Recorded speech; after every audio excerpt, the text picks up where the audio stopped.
Welcome to the Learning Pines YouTube. We hope this video helps. You begin by confirming Sync 2 updated to the latest v2, X, and that your phone OS is compatible. Plug in with USB or pair over Bluetooth.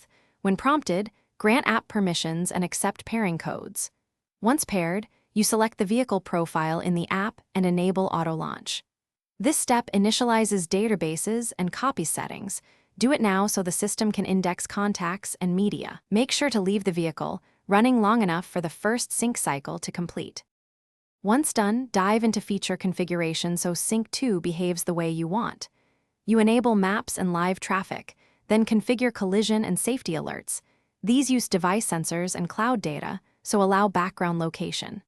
Next, set default audio sources, sync playlists, and prioritize podcast downloads to avoid interruptions. Finally, make sure to adjust privacy and OTA update preferences. These determine how updates install and what telemetry is shared. You complete setup by running a manual full sync and verifying contacts, routes, and media appear in the interface.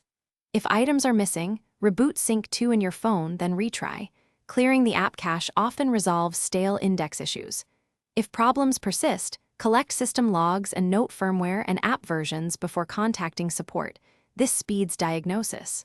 One troubleshooting tip: if pairing fails repeatedly, delete the vehicle profile on the phone and recreate the Bluetooth pairing from scratch to force a clean handshake.